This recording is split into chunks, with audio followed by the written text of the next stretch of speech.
اعوذ باللہ من الشیطان الرجیم بسم اللہ الرحمن الرحیم۔ سورہ واقعہ مکی صورت ہے۔ یہ سورہ مبارکہ سورہ رحمان کا جوڑا ہے، اور جو مضامین سورہ رحمان میں آئے ہیں وہی مضامین سورۃ واقعہ میں آئے ہیں۔ سورۃ واقعہ کے اندر ترتیب اس سے مختلف ہے۔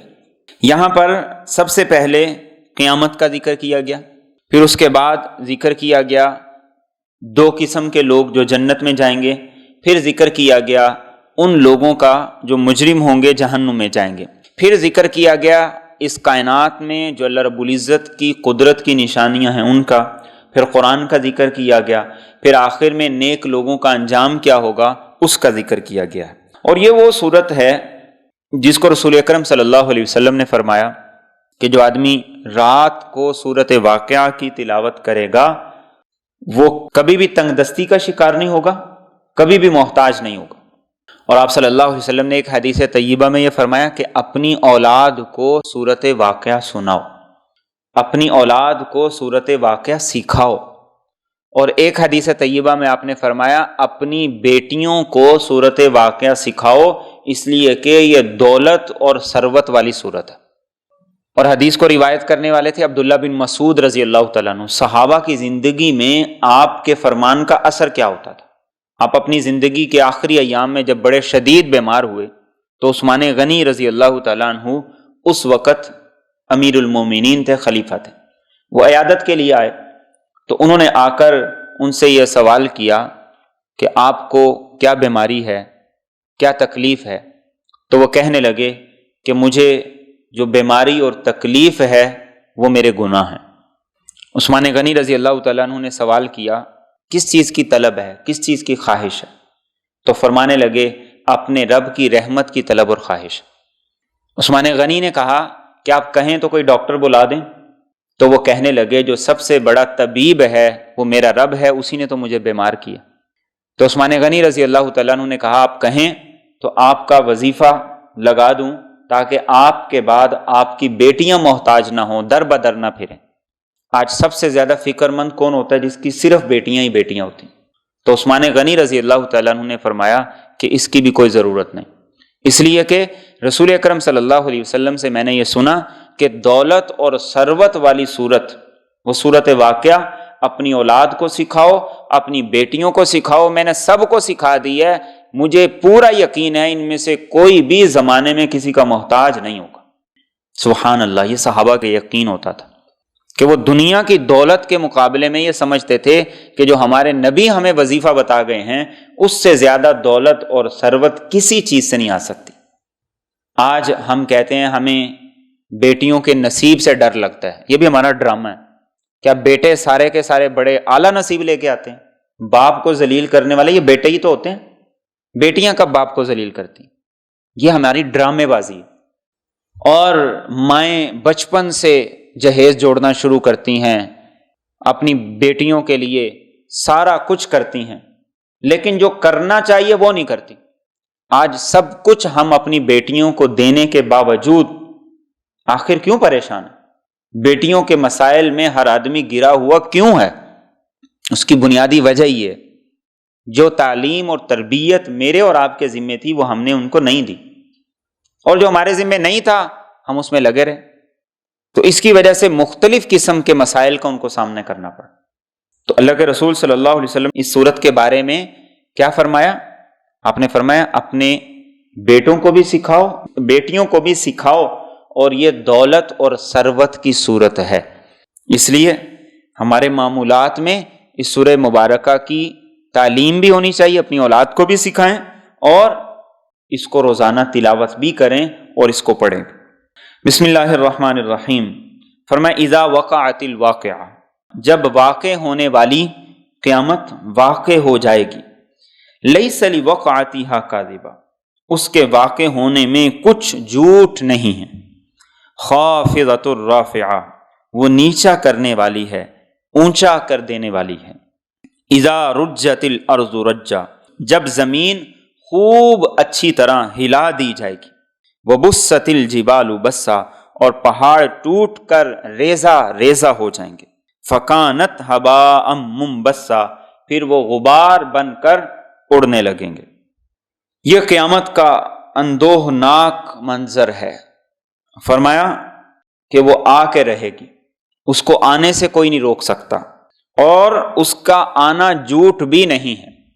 آج جو سائنس تصور دے رہی ہے اینڈ آف ٹائم کا، اور مختلف پیشین گوئیاں بھی کی جا رہی ہیں کہ فلاں سن میں دنیا ختم ہو جائے گی، فلاں سال میں قیامت آ جائے گی، فلاں سال میں دنیا ختم ہو جائے گی، وہ اینڈ آف ٹائم وہ قرآن کریم کہتا ہے قیامت ہی ہے۔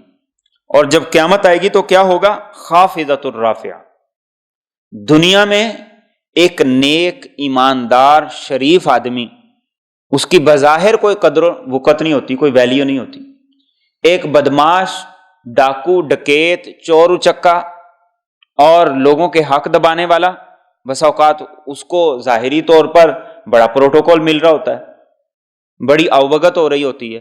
فرمایا جب قیامت آئے گی تو جس کی حقیقی عزت ہے، اللہ وہ حقیقی عزت اس کو دیں گے، حقیقی پروٹوکول اس کو دیں گے۔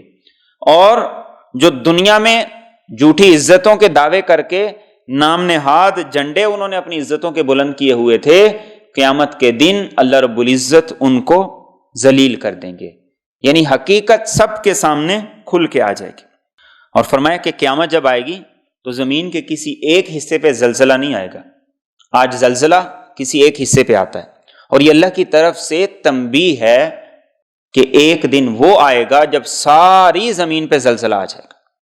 اور دوسرا کیا فرمایا کہ پہاڑ ریزہ ریزہ ہو جائیں گے۔ لینڈ سلائیڈنگ آج بھی ہوتی ہے، پہاڑوں کے حصے ٹوٹ ٹوٹ کے گرتے ہیں۔ فرمایا اس وقت ہر پہاڑ ریزہ ریزہ ہو کر گرد و غبار کی طرح، روئی کے گالوں کی طرح اڑنے لگے۔ اور آگے فرمایا وَكُنْتُمْ أَزْوَاجًا ثَلَاثًا، اور تم لوگ 3 قسم میں ہو جاؤ گے۔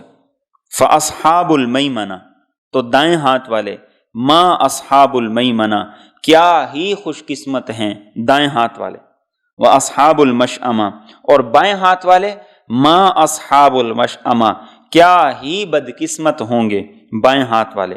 وَالسَّابِقُونَ السَّابِقُونَ، اور آگے نکل جانے، کیا ہی کہنے آگے نکل جانے والوں کے۔ یہ 3 قسم کے قیامت میں بنیادی طور پر طبقے ہوں گے۔ اصحاب المیمنہ، یمین عربی زبان میں کہا جاتا ہے دائیں ہاتھ کو، اور عربوں کے ہاں جب کسی کو عزت دینی ہوتی ہے تو اسے دائیں جانب بٹھاتے ہیں، اور اسی سے یمن بھی ہے۔ ایمن ہم نام رکھتے ہیں بیٹیوں کے، بابرکت۔ دائیں ہاتھ کو برکت کی علامت سمجھا جاتا ہے، یعنی قیامت کے دن وہ لوگ جو کامیاب ہوں گے، اللہ رب العزت ان کے دائیں ہاتھ میں ان کا نامہ اعمال دیں گے، وہ بابرکت ہوں گے اور خوش نصیب، خوش قسمت ہوں گے، بڑے لکی ہوں گے۔ اور اصحاب المشأمہ، ما اصحاب المشأمہ، دوسری قسم کے لوگ وہ ہیں جو بائیں طرف ہوں گے۔ عربوں کے ہاں بائیں ہاتھ کو نحوست کا ہاتھ سمجھا جاتا تھا، اس لیے جب وہ فال لیتے تھے، اگر پرندہ بائیں طرف جاتا تھا تو وہ کہتے تھے کہ نہیں، یہ کام نہیں کرنا۔ اسلام نے اس نحوست کو اور اس فال کو منع کر دیا۔ اور عربوں کے ہاں جس آدمی کو عزت نہ دینی ہوتی وہ اسے بائیں طرف بٹھاتے تھے۔ تو قیامت کے دن ایسے لوگ، ان کا نامہ اعمال بائیں ہاتھ میں دیا جائے گا۔ تو فرمایا یہ بدقسمت ہوں گے، ان کی قسمت خراب ہوگی۔ والسابقون السابقون، یہ تیسری قسم کے لوگ جو ہر معاملے میں آگے آگے، نماز کا معاملہ ہو تو دوڑ کے، زکوٰۃ کا معاملہ ہو تو آگے، حج کا معاملہ ہو تو آگے، خرچ کرنے کا معاملہ ہو تو آگے، نیکی کا معاملہ ہو تو آگے، صدقہ خیرات ہو تو آگے، یعنی ہر معاملے میں پیش پیش، آگے آگے، کسی کام میں پیچھے نہیں رہنے والے۔ یہ تیسری قسم کے لوگ ہوں گے۔ آج ہم نے نیکیوں کو بھی تقسیم کر لی۔ ایک آدمی، اس کا سارا زور ہی نماز پہ ہے، اس کی اور نیکیوں کی طرف توجہ نہیں۔ ایک دوسرا وہ ہے، اس کا سارا زور روزے پہ ہے۔ ایک تیسرا اس کا سارا زور خرچ کرنے پہ ہے۔ ایک چوتھا اس کا سارا زور حج عمرے کرنے پہ ہے۔ یہ ساری نیکیاں ہر انسان کے اندر ہونی چاہیے، اور ہر انسان ہر نیکی کے معاملے میں سبقت لے جانے والا، دوڑ لگانے والا، فرمایا یہ اعلیٰ درجے کے، اعلیٰ کلاس کے جنتی ہوں گے۔ اور ان کا ذکر کرتے ہوئے کیا فرمایا؟ اولئک المقربون، یہی مقرب لوگ ہیں، فی جنات النعیم، نعمتوں والی جنت میں ہوں گے۔ مقرب کون ہوں گے؟ یہ خاص لوگ کون ہوں گے؟ جو ہر نیکی میں آگے دوڑ کے جائیں گے، ہر نیکی کے معاملے میں پیش ہوں گے، اپنا حصہ تھوڑا یا زیادہ جیسے مرضی وہ ڈالیں گے۔ اس لیے ایک موقع پر جب آپ صلی اللہ علیہ وسلم نے ذکر کیا کہ جنت کے 8 دروازے ہوں گے، ہر دروازے سے کچھ لوگوں کو پکارا جائے گا، نمازیوں کو نماز والے دروازے سے، روزے والوں کو روزے والے سے، تو آپ نے فرمایا کچھ خوش قسمت ایسے بھی ہوں گے جنہیں جنت کا ہر دروازہ کہے گا کہ میری طرف سے جنت میں داخل ہو جاؤ۔ اور آپ نے ابو بکر صدیق رضی اللہ تعالیٰ عنہ سے کہا کہ تم ان میں سے ہو کہ جنت کا ہر دروازہ پکار کے تمہیں بلائے گا۔ اور السابقون السابقون، میں اور آپ بھی اس میں شامل ہو سکتے ہیں۔ ہر نیکی کے کام میں حصہ ڈالیں، تھوڑا ڈالیں یا زیادہ ڈالیں، لیکن حصے دار بن جائیں۔ اخلاص کے ساتھ تھوڑی سی بھی نیکی اللہ کے ہاں بہت زیادہ ہے۔ صحابہ کا مقام اتنا بڑا کیوں ہے؟ اس لیے کہ ان کا اخلاص بہت زیادہ خالص تھا۔ اس لیے تو آپ صلی اللہ علیہ وسلم نے ارشاد فرمایا کہ تم میں سے کوئی آدمی احد پہاڑ کے برابر سونا خرچ کرے اور میرا کوئی صحابی مٹھی بھر جو خرچ کر دے تو وہ اللہ کی نگاہ میں زیادہ قابل قدر، ان کے اخلاص کی وجہ سے۔ آگے ارشاد فرمایا سلتم من الاولین، ایک بڑی جماعت ہے پہلے لوگوں میں سے، وقلیل من الآخرین، اور تھوڑے سے لوگ ہوں گے بعد والوں میں سے۔ یہ ذکر کیا گیا کہ مقرب لوگ، سابقون الاولون، جو ہر معاملے میں پیش ہوتے تھے، یہ پہلے لوگوں میں سے تو بہت بڑی جماعت ہوگی، بعد والوں میں تھوڑے ہوں گے۔ اس آیت کریمہ کی ایک تفسیر یہ ہے کہ جو پہلی امتیں تھیں ان پہلی امتوں میں السابقون الاولون یہ زیادہ، اور جو بعد کی امت ہے ہماری امت، ان میں السابقون الاولون تھوڑے ہوں گے۔ ایک دوسری تفسیر یہ ہے اس آیت کریمہ کی کہ ہماری امت کا جو پہلا طبقہ تھا صحابہ کا، تابعین کا، ان میں السابقون الاولون زیادہ ہوں گے، اور جو بعد میں آنے والے دور ہیں جیسے ہمارا زمانہ ہے یا اس کے بعد آنے والا زمانہ ہے، اس میں السابقون کم ہوں گے۔ آگے فرمایا ان کو انعامات کیا ملیں گے؟ علی سرر موضونہ، یہ ایسے تختوں پر بیٹھے ہوئے ہوں گے، موضونہ، جو ہیرے جواہرات سے جڑے ہوئے ہوں گے۔ پہلے زمانوں کے اندر جب چارپائی بنائی جاتی تھی کھجور کی چھال کی، پھر تھوڑی اور ترقی ہو گئی، اب دوسرا طریقہ آ گیا جس سے چارپائی بنائی جاتی ہے، لیکن فرمایا جنتی جس تخت پر، جس چارپائی پر بیٹھیں گے، اس کے اندر سونے کی تاریں ہوں گی، اور اس کے اندر قیمتی موتی جڑے ہوئے ہوں گے، اور وہ اس پر شاہانہ طریقے سے بادشاہوں کی طرح بیٹھیں گے۔ اور فرمایا متکئین علیہا متقابلین، وہ اس پر ٹیک لگائے ہوئے ہوں گے ایک دوسرے کے آمنے سامنے۔ ہر ایک کو پوری عزت ملے گی، ہر ایک کو پورا مقام ملے گا، سب ایک دوسرے کے آمنے سامنے ہوں گے، سب کی نشستیں آمنے سامنے ہوں گی۔ یطوف علیہم ولدان مخلدون، ان پر چکر لگائیں گے ایسے لڑکے جو ہمیشہ رہنے والے ہیں، باکواب و اباریق، آب خوروں کے ساتھ، و اباریق، اور کوزوں کے ساتھ، وکأس من معین، اور خالص شراب کے جام کے ساتھ، لا یصدعون عنہا ولا ینزفون، نہ تو اس سے ان کے سر میں درد ہوگا اور نہ وہ فضول بات کریں گے۔ یہ جنت کے خدام ہوں گے۔ کیا کہا؟ ولدان، کم عمر کے ہوں گے، اور قرآن کریم نے ایک جگہ پر یہ کہا یہ موتیوں کی طرح ہوں گے۔ جہاں ولدان، جہاں خدام، جہاں ملازم ایسی صفات کے ہوں گے تو وہاں مالک کس صفات کا ہوگا، مالک کس خوبی کا ہوگا، کیسا حسین و جمیل ہوگا۔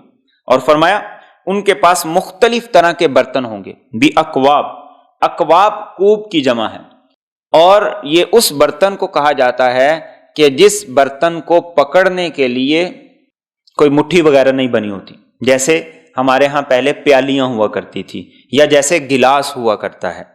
اباریک، یہ ابریک کی جمع ہے، یہ کہا جاتا ہے اس برتن کو جسے پکڑنے کے لیے اس کے ساتھ مٹھی بنی ہوتی ہے، جیسے کپ ہوتا ہے، چینک ہوتی ہے۔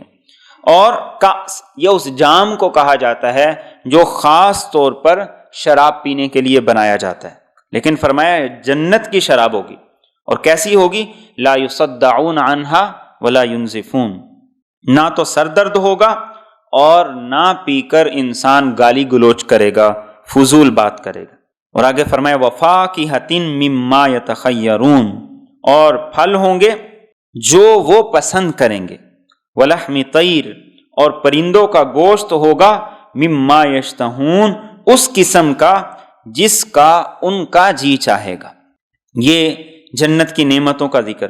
قرآن کریم جنت کی نعمتوں میں ذکر کرتے ہوئے خاص طور پہ پھلوں کا اور خاص طور پہ پرندوں کا ذکر کرتا ہے۔ رسول اکرم صلی اللہ علیہ وسلم نے احادیث طیبہ میں اس کا مختلف انداز سے ذکر کیا۔ آپ نے فرمایا معراج کی رات میں نے جب جنت کے پرندوں کو دیکھا تو ایک ایک پرندہ بختی نسل کے اونٹ کی طرح بڑا تھا۔ اب اونٹ کتنا بڑا ہوتا ہے؟ آپ نے فرمایا جنت کے پرندے اتنے بڑے بڑے۔ ظاہری بات ہے کہ جہاں جنت کے اندر نعمتیں بڑی بڑی ہوں گی تو وہاں چھوٹے چھوٹے پرندے تو خوبصورت نہیں لگیں گے۔ تو ایک صحابی نے کہا یا رسول اللہ صلی اللہ علیہ وسلم پھر تو کھانے کا بڑا مزہ آئے گا۔ تو آپ نے فرمایا پرندے بھی لذیذ ہوں گے اور ان کو کھانے والے وہ بھی بڑے خوش قسمت ہوں گے۔ اس سے پہلے تذکرہ تھا کہ جنت میں جو خدام ہوں گے وہ بڑے سلیقہ مند ہوں گے اور مختلف طرح کے برتنوں میں سرونگ کریں گے اور جنت کی شراب پیش کریں گے، جس شراب کے پینے سے نہ تو انسان کے سر میں درد ہوگا اور نہ ہی انسان کوئی بیہودہ گفتگو کرے گا، نہ ہی گالی گلوچ کرے گا۔ پھر انسان کی مرضی کے جو پھل ہوں گے وہ اسے پیش کیے جائیں گے، اور ساتھ یہ ذکر کیا گیا تھا کہ اسے پرندوں کا گوشت کھانے کے لیے دیا جائے گا۔ رسول اکرم صلی اللہ علیہ وسلم نے احادیث طیبہ میں جنت کے پرندوں کا ذکر کرتے ہوئے یہ فرمایا تھا کہ میں نے معراج کے موقع پر جب جنت کے پرندوں کو دیکھا تو ان کی گردنیں بختی اونٹ کی گردنوں کی طرح موٹی موٹی تھیں۔ تو صحابہ نے کہا یا رسول اللہ صلی اللہ علیہ وسلم ایسے خوبصورت پلے ہوئے پرندے ہوں گے تو ان کا گوشت تو پھر بڑا مزیدار ہوگا۔ آپ نے فرمایا جو ان کے کھانے والے ہوں گے، جو جنت میں جانے والے ہوں گے، وہ ان سے بھی زیادہ خوش نصیب اور خوش قسمت ہوں گے۔ تو ان کا تذکرہ کیا گیا وَلَحْمِ طَيْرٍ مِمَّا يَشْتَهُونَ، اور کیسے ہوں گے کہ انسان پرندے کو دیکھ کر جب اس کی خواہش کرے گا تو اس کے دل میں ابھی ہوگا، ابھی وہ آرڈر بھی نہیں کرے گا، کسی کو کہے گا بھی نہیں کہ وہ پرندہ اس کے سامنے پلیٹ میں سرو ہو کے پیش ہو جائے گا۔ اس کے آگے ذکر کیا وَحُورٌ عِین، اور بڑی بڑی آنکھوں والی حوریں ہوں گی، کَأَمْثَالِ اللُّؤْلُؤِ الْمَكْنُونِ، چھپے ہوئے موتی کی طرح، جزاء بما كانوا يعملون، یہ بدلہ ہے ان تمام اعمال کا جو یہ کیا کرتے تھے۔ یہ جنت کی عورتوں کا قرآن کریم نے یہاں ذکر کیا جنہیں حور کے لفظ سے تعبیر کیا جاتا ہے۔ ذکر کیا وحور عین، خوبصورتی کیسے ہوگی؟ کامثال اللؤلؤ المکنون، جیسے چھپا ہوا موتی ہوتا ہے، جیسے اس کی نفاست ہوتی ہے، خوبصورتی ہوتی ہے، فرمایا ایسے ہوں گی۔ اور اللہ کے رسول صلی اللہ علیہ وسلم نے ارشاد فرمایا کہ اگر کوئی جنتی عورت اپنے دوپٹے کا ایک پلو، اس کا ایک کنارہ دنیا کے اندر پھینک دے تو اس سے پوری دنیا روشن ہو جائے اور سورج کی روشنی بھی اس کے سامنے مدھم پڑ جائے۔ تو فرمایا کہ یہ، اور بدلہ کیا ہے؟ جزاء بما كانوا يعملون، عمل انسان کرے، محنت کرے، تگ و دو کرے، کوشش کرے، اور اللہ کو پانے کے لیے جو اس سے ہو سکتا ہے کم از کم اتنا تو کرے، اور وہ کرنے کے بعد اللہ سے کہے کہ اللہ یہ میری استطاعت تھی، یہ میری ہمت تھی، اتنا میں نے کر دیا، آگے تو اس کو قبول کر لے۔ بجائے اس کے کہ انسان محنت ہی نہ کرے، کوشش ہی نہ کرے، اور سارے کا سارا وہ اللہ پہ ڈالتا رہے تو یقیناً اسے بے وقوفی کے علاوہ اور کچھ بھی نہیں کہا جا سکتا کہ دنیا کے معاملے میں تو انسان خوب بھاگ دوڑ کرے اور رب کے معاملے میں آ کے وہ غفلت اور سستی کا مظاہرہ کرے۔ آگے فرمایا لا يسمعون فیہا لغوا، وہ نہیں سنیں گے اس جنت میں کوئی بےہودہ بات، ولا تأثیما، اور نہ ہی گناہ کی بات، الا قیلاً سلامن سلاما، مگر ان کا کلام سلام سلام ہوگا۔ دنیا کو بھی، دنیا کی محافل کو بھی، دنیا کے ماحول کو بھی جنتی ماحول بنانا چاہیے۔ گالی گلوچ اس کو اللہ کے رسول صلی اللہ علیہ وسلم نے پسند نہیں کیا، بلکہ آپ کے عالی اخلاق میں یہ آتا ہے کہ آپ بازار میں بلند آواز سے چیختے چلاتی بھی نہیں تھے۔ تو جنت کا ماحول کیا ہوگا؟ کوئی بیہودہ بات نہیں، کوئی گناہ کی بات نہیں۔ اور گناہ کی باتیں کیا ہیں؟ بہتان ہے، غیبت ہے، الزام تراشی ہے، کسی کی عزت کو پامال کرنا ہے، کسی کو گالی دینا ہے، اور کسی کے ساتھ ہتک آمیز رویہ اختیار کرنا ہے۔ یہ سارے گناہ کے رویے ہیں۔ فرمایا جنت میں ان میں سے کوئی بھی بات نہیں ہوگی، تو جھگڑا بھی نہیں ہوگا۔ آج جھگڑے کس بات کے ہیں؟ زبان کے بول کے جھگڑے۔ آج اختلافات کس بات کے ہیں؟ زبان کے بول کے۔ اور اس زبان نے سارے کے سارے معاملات کو برباد کر دیا۔ تو فرمایا کہ وہاں کا یہ ماحول ہوگا، کوئی کسی کو برا بلا نہیں کہے گا، منافقت نہیں ہوگی، دل سب کے پاکیزہ پاک ہوں گے۔ ہمارے معاشرے کا ایک بڑا المیہ وہ منافقت ہے۔ 2 لوگ 4 لوگ اکٹھے کھانا کھائیں گے، اور کھانا کھانے کے بعد ایک دوسرے کی غیبتیں کریں گے، ایک دوسرے کو برا بلا کہیں گے۔ لوگوں کے سامنے ہم بالکل میٹھے بن جاتے ہیں، ایسے ہو جاتے ہیں جیسے ان کا ہم سے زیادہ کوئی مخلص دوست نہیں ہے، تعلق والا نہیں، لیکن پسے پشت کسی کی عزت ہمارے ہاتھوں محفوظ نہیں رہتی۔ تو دنیا کے ماحول کو بھی جنتی ماحول بنائے، اپنے گھر کی بیٹھک کو بھی جنتی بیٹھک بنائے۔ اور خاص طور پہ یہ جو گھروں میں کام کرنے والی خواتین ہوتی ہیں، ان کو کنٹرول کریں۔ کیوں؟ اس لیے کہ یہ سارے محلے کی خبریں ہمارے گھروں میں لے کے آتی ہیں، اور ہمارے گھروں کی باقی محلے میں لے کے جاتی ہیں۔ اس سے غیبت کا، اور اس سے بہتان کا، الزام تراشی کا، اور بہت سے دروازے کھلتے ہیں۔ اپنے گھر کے ماحول کو بھی اگر ہم پاکیزہ بنائیں گے تو بچوں کے اندر بھی وہی عادتیں پیدا ہوں گی۔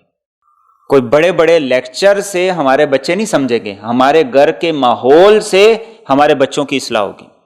اس لیے اس بات کی ضرورت ہے، گھر میں جب بھی بیٹھیں، بچوں کے ساتھ بیٹھیں، بیوی کے ساتھ بیٹھیں، ماں باپ کے ساتھ بیٹھیں، تو اس بات کی کوشش ہونی چاہیے کہ ہم ایسے موضوعات کو ڈسکس نہ کریں جن میں غیبت ہو، الزام تراشی ہو، اور دوسروں کے عیبوں کا ذکر ہو، دوسروں کی خامیوں کا ذکر ہو، ایسی چیزیں اس میں ڈسکس نہ ہوں۔ تو فرمایا جنت کا ماحول بڑا پاکیزہ ہوگا۔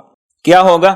الا قیلا سلاما سلاما، جہاں جنتی جائیں گے ایک دوسرے کو سلام کریں گے، جہاں آمنا سامنا ہوگا سلام کریں گے۔ اور اسی طریقے سے قرآن کریم نے یہی ذکر کیا کہ فرشتے آئیں گے، اور فرشتے کہیں گے سلام علیکم طبتم، تم پر سلام ہو، تم بڑے پاکیزہ ہو۔ اور اللہ فرشتوں کو حکم دیں گے جاؤ جنتیوں کو جا کے سلام کرو۔ وہ کہیں گے باری تعالیٰ ہم نور سے پیدا کیے گئے، ہم ان کو جا کے سلام کریں؟ اللہ فرمائیں گے ہاں، کہ انہوں نے اپنی خواہشات کو دبا کے، اپنی مرضی کو میری مرضی کے تابع کر کے یہ میرے پاس آئے ہیں، یہ کامیاب ہوئے ہیں، ان کو جا کے سلام کرو۔ اور انسان جس طرف جائے گا فرشتوں کا پروٹوکول ہوگا، اور اس کو عزت اور اس کو آنر دیا جائے گا۔ اور اس کے ساتھ ساتھ پھر کیا؟ سب سے بڑی بات یہ، جنتیوں کا رب جنتیوں کو سلام کرے گا۔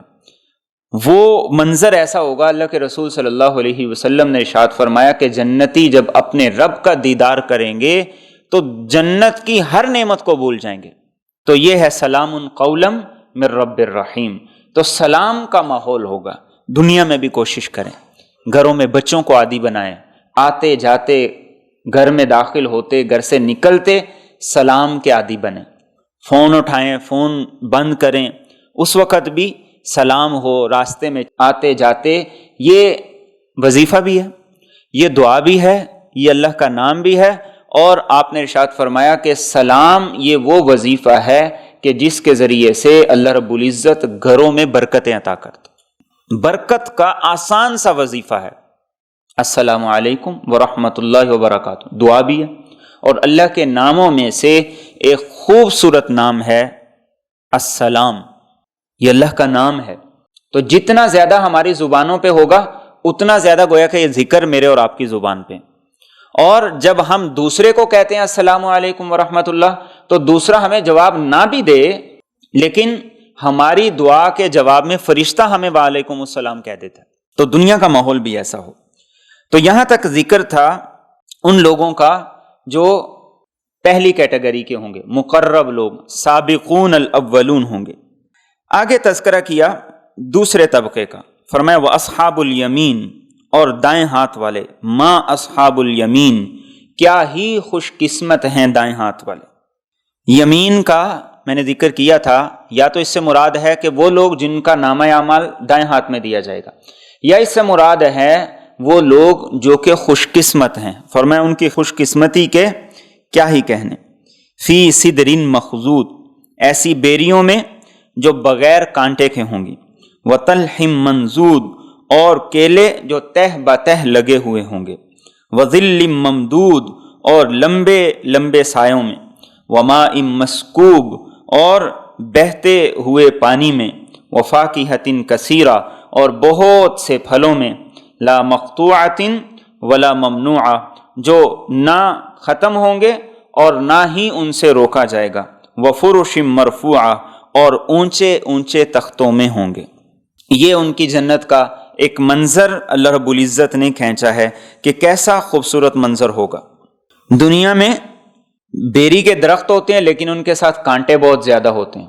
فرمایا اللہ رب العزت وہاں کانٹوں سے ان کو پاک کرے گا.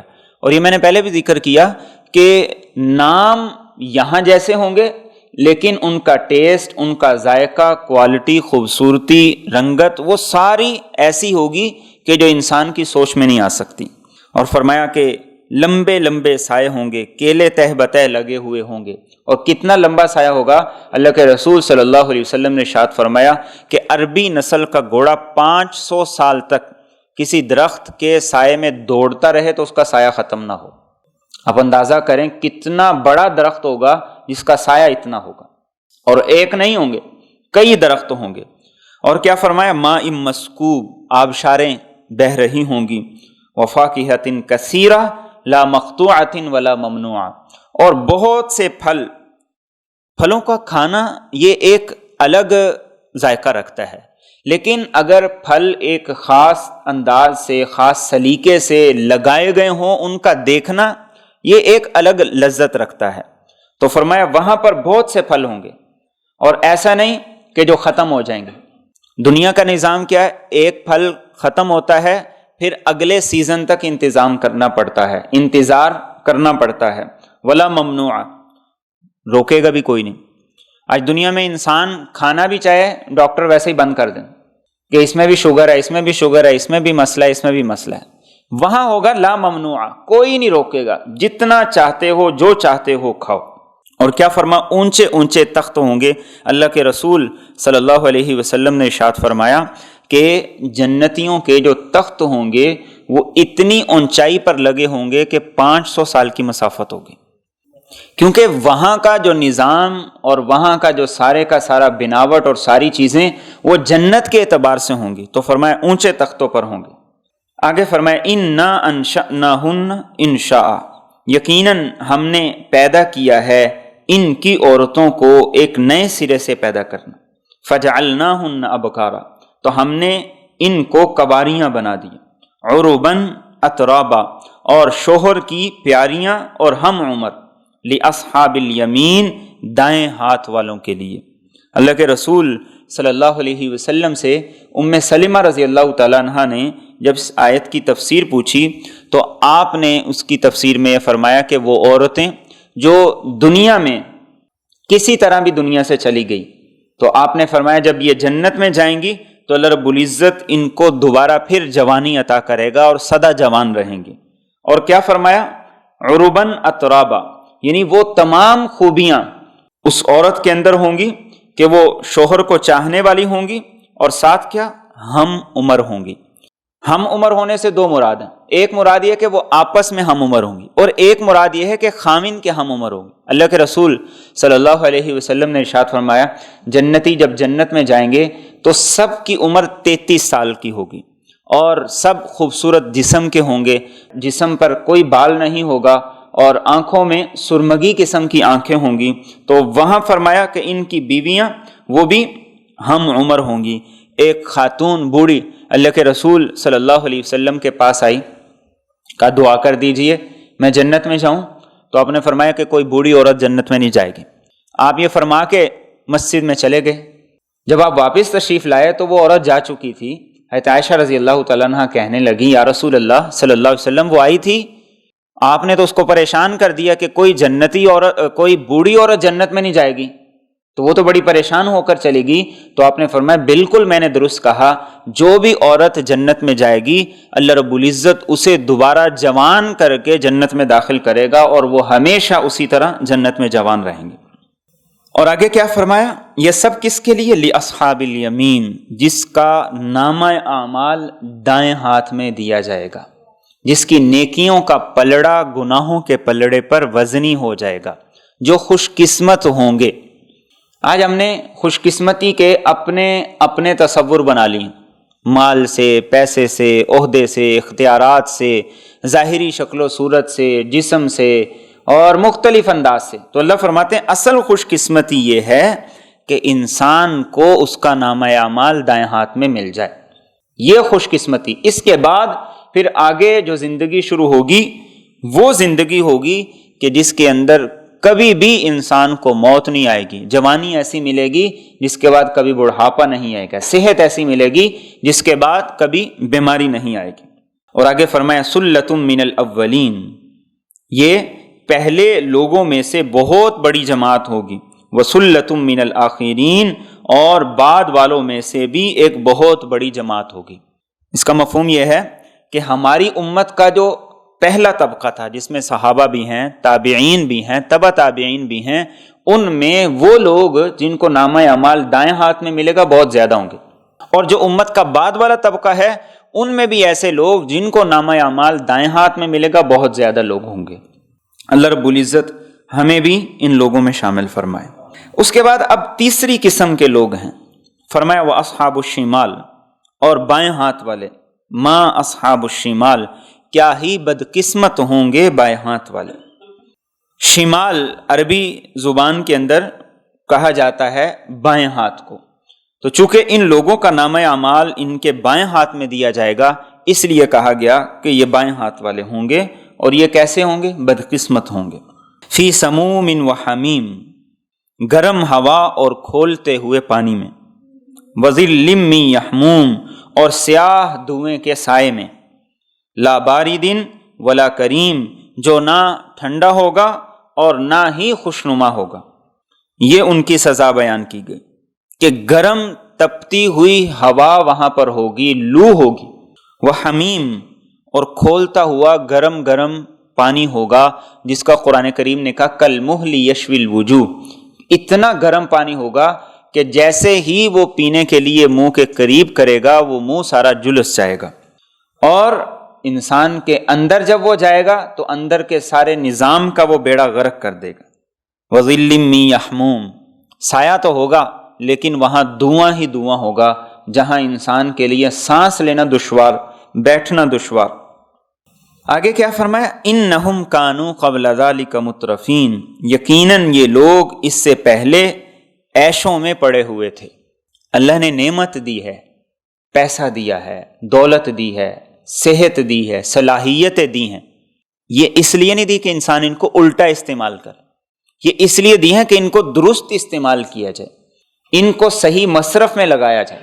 لیکن فرمایا کہ ان کو جب نعمتیں ملیں تو یہ شکر گزار بنتے، انہوں نے کیا کیا؟ انہوں نے ان نعمتوں اور صلاحیتوں کو غلط استعمال کرنا شروع کر دی۔ یہ ان کا پہلا جرم ہوگا، یہ ان کا پہلا گناہ ہوگا۔ وَكَانُوا يُصِرُّونَ عَلَى الْحِنْثِ الْعَظِيمِ، اور یہ بڑے گناہ پر اصرار کیا کرتے تھے۔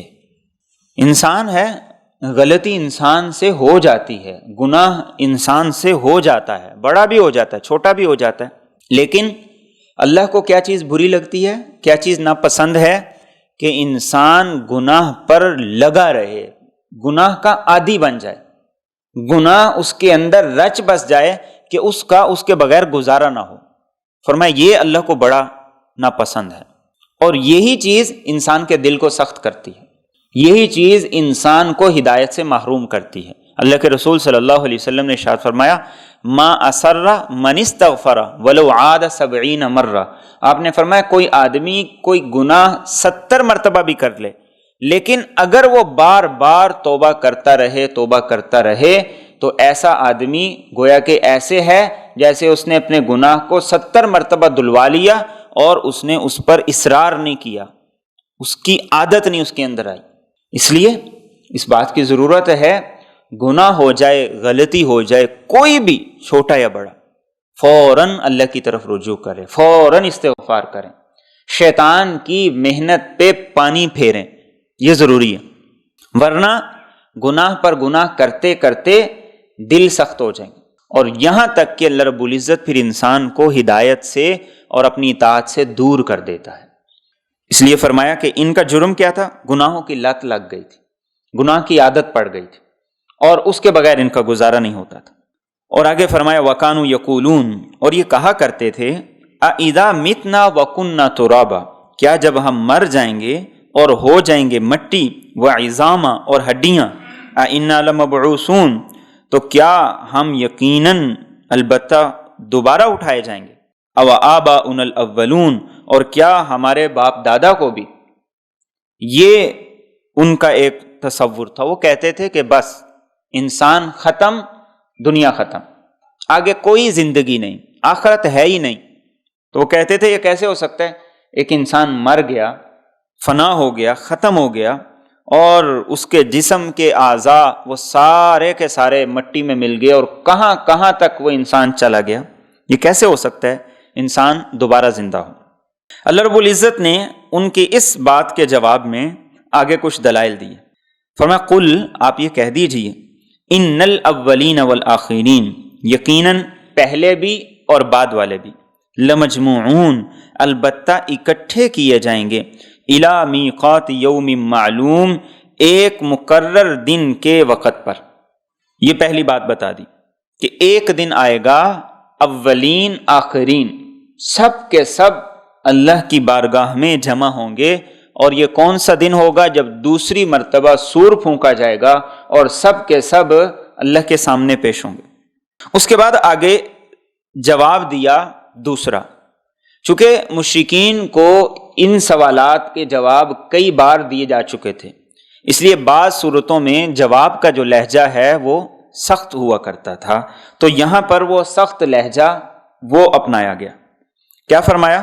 ثم انکم، پھر یقیناً تم، ایھا الضالون، اے گمراہ لوگو، المکذبون، جھٹلانے والو، لآکلون من شجر من زقوم، البتہ ضرور کھاؤ گے زقوم کے درخت سے، فمالئون منھا البطون، اور اس سے پیٹوں کو بھرو گے۔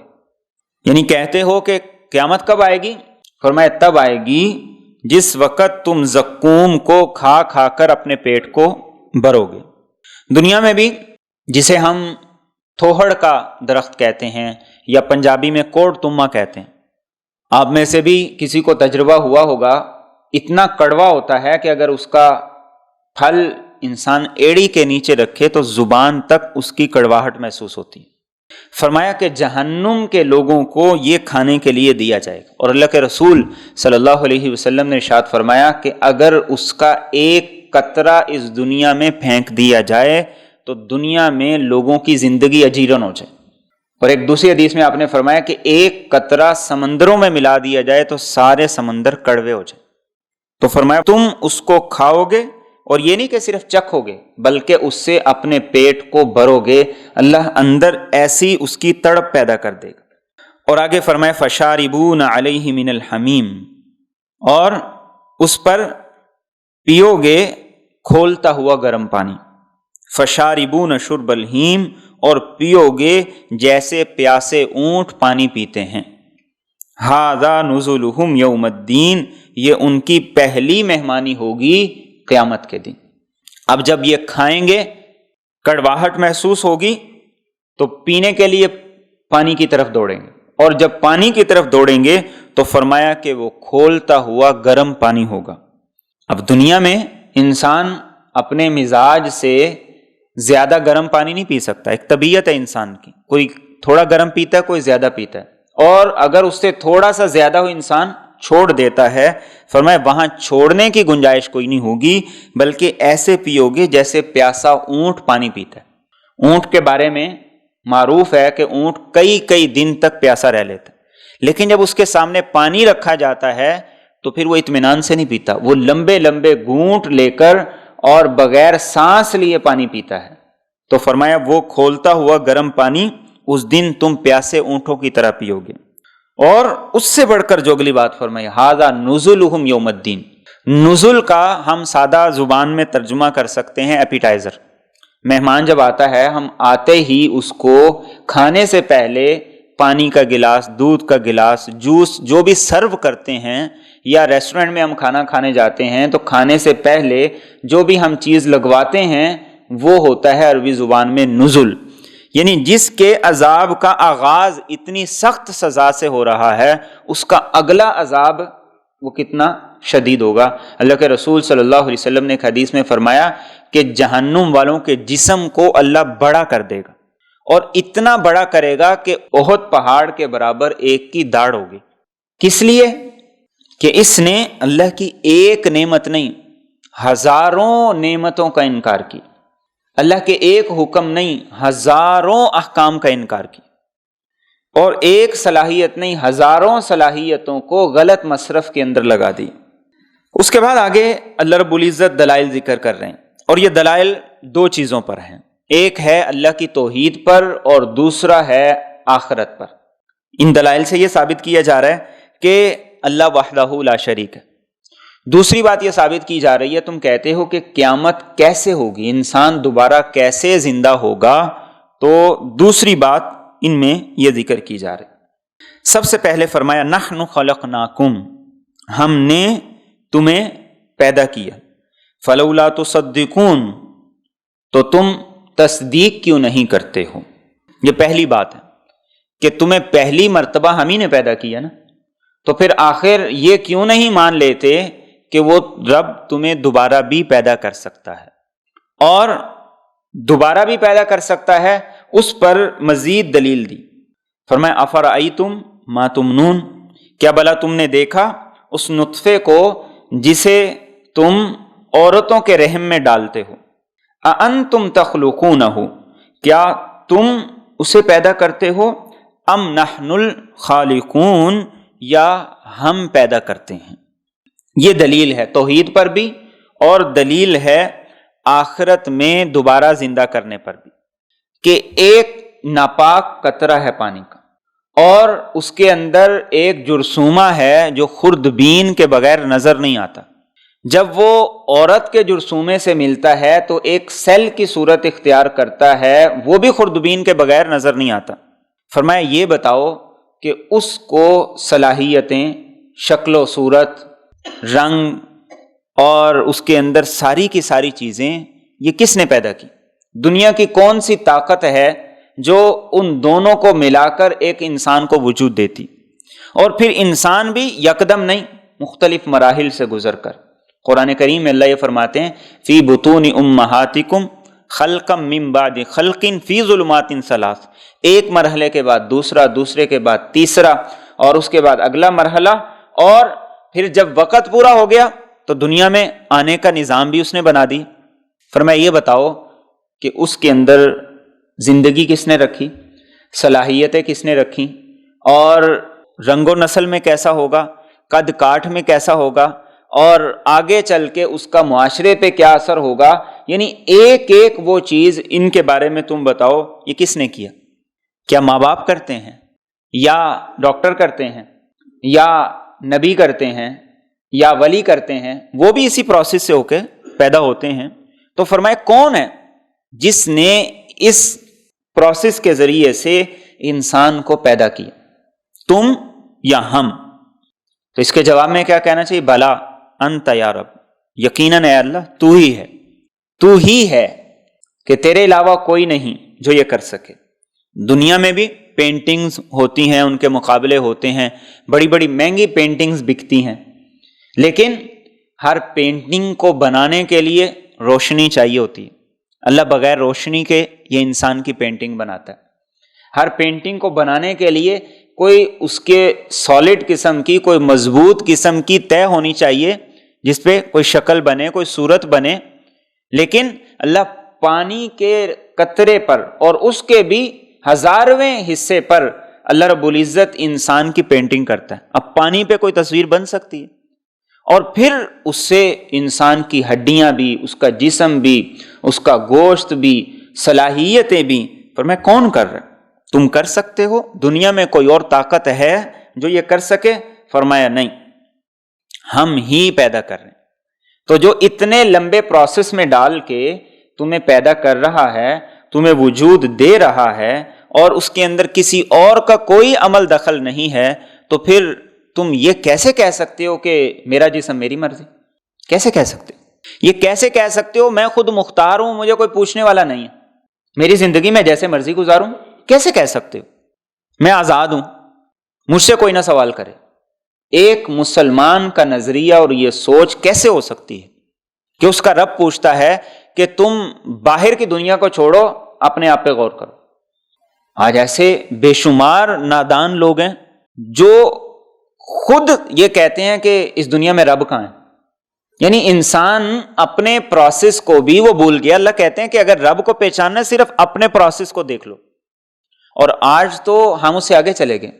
یہ ڈی این اے جو ٹیسٹ ہے، اس ٹیسٹ کی اگر آپ ہسٹری پڑھیں، ڈیٹیل پڑھیں، تو پتہ چلتا ہے کہ صرف وہ ایک رب ہے جو سب کچھ ایک جگہ پہ بنا رہا ہے، اور اس خوبصورت انداز سے بنا رہا ہے کہ اس میں کسی اور کا کوئی حصہ ہے ہی نہیں. اور جو ایک عدم سے وجود بخش رہا ہے، تو جب مر جاؤ گے مٹی میں مل جاؤ گے. آخر اسی مٹی کو کھا کے انسان کے اندر سارے کا سارا خون اور سارے کی ساری صلاحیتیں وہ پیدا ہوتی ہیں. تو فرمایا اسی سے ہم دوبارہ بھی پیدا کر دیں گے. اور آگے فرمایا نحن قدرنا بینکم الموت، ہم نے تمہارے درمیان موت کو مقرر کر دیا. وما نحن بمسبوقین، اور ہم اس بات سے عاجز نہیں، علی ان نبدل امثالکم، کہ تمہاری طرح کے اور لوگ تمہاری جگہ لے آئیں. وَنُنشِئَكُمْ فِي مَا لَا تَعْلَمُونَ، اور تم کو ایسے جہان میں پیدا کر دیں جس کو تم جانتے نہیں ہو. موت بھی ہمارے ہاتھ میں. اب کس کی زندگی کتنی ہوگی یہ اللہ کے ہاتھ میں. یہ جو بیماری ہے کورونا کی، کتنے ڈاکٹرز بیچارے اس بیماری میں شہید ہو گئے، اور موت اس کے ہاتھ میں. وہ چاہے تو انسان کو دنیا میں آنے سے پہلے ہی موت دے دے، دنیا میں آنے کے بعد بچپن میں، جوانی میں، بڑھاپے میں، جب اس کا امر آئے موت دے دے. باپ جوان اولاد کا جنازہ لے کے چلتا ہے، تو فرمایا کہ ہم نے موت مقرر کی، جب چاہیں موت دے دیں. اور اگلی بات ارشاد فرمایا کہ ہم اس بات پر پوری قدرت رکھتے ہیں کہ تمہیں ختم کر کے تمہاری جگہ اور کسی قوم کو پیدا کر دیں. ہم اس بات پر پوری قدرت رکھتے ہیں. قرآن کریم میں ایک اور جگہ اسی مفہوم کو ذکر کیا گیا، ان یشاء یذہبکم ویأتی بخلق جدید وما ذلک علی اللہ بعزیز. فرمایا اگر اللہ چاہے تمہیں ختم کرے، تمہاری جگہ اور لوگوں کو لے آئے. وہ کوئی محتاج تھوڑی ہے میرے اور آپ کا. اور اس آیت کی تفسیر دوسری وہ یہ ہے کہ خبردار رہو اللہ کی پکڑ سے اور اس کے عذاب سے. ایسا نہ ہو کہ تمہیں جو اس نے خوبصورت شکل و صورت دی ہے اس کو وہ بگاڑ دے. اللہ کے رسول صلی اللہ علیہ وسلم نے ارشاد فرمایا کہ قرب قیامت میں لوگوں کے چہرے بندروں جیسے ہو جائیں گے، خنزیروں جیسے ہوں گے. صحابہ نے کہا یا رسول اللہ صلی اللہ علیہ وسلم یہ غیر مسلموں کے؟ آپ نے کہا کہ نہیں. صحابہ نے کہا مسلمانوں کے؟ آپ نے کہا بالکل. تو صحابہ نے اگلا سوال پوچھا. صحابہ نے کہا وہ نماز نہیں پڑھتے ہوں گے؟ آپ نے کہا پڑھتے ہوں گے. وہ روزہ نہیں رکھتے ہوں گے؟ آپ نے کہا رکھتے ہوں گے. وہ حج نہیں کرتے ہوں گے؟ آپ نے فرمایا کرتے ہوں گے. تو پوچھا پھر گناہ کیا ہوگا؟ فرمایا کہ ان کی راتیں گانے اور موسیقی کے اندر گزریں گی. اندازہ کیجئے اتنا بڑا جرم ہے جو ساری نیکیوں کو برباد کر دیتا. آج ہم کہتے ہیں کہ ڈی جے نہ ہو، میوزک نہ ہو تو نہ پارٹی کا مزہ ہے اور نہ ہی شادی کا مزہ ہے، اور نہ ہی اس دنیا کے اندر اس کے بغیر سکون ہے. کوئی انٹرٹینمنٹ ہے ہی نہیں دنیا میں، اس کے علاوہ ہزار طریقے ہو سکتے ہیں انٹرٹینمنٹ کے. اچھا کھانا بھی تو انٹرٹینمنٹ، آپس کی گفتگو، ہنسی مذاق، یہ بھی تو ایک ہے انسانی طبیعت کے لیے. انسان اللہ کی قدرت کے مناظر دیکھے، یہ بھی تو ایک ہو سکتی ہے. ہم غلط شوق پالیں تو کیوں پالیں؟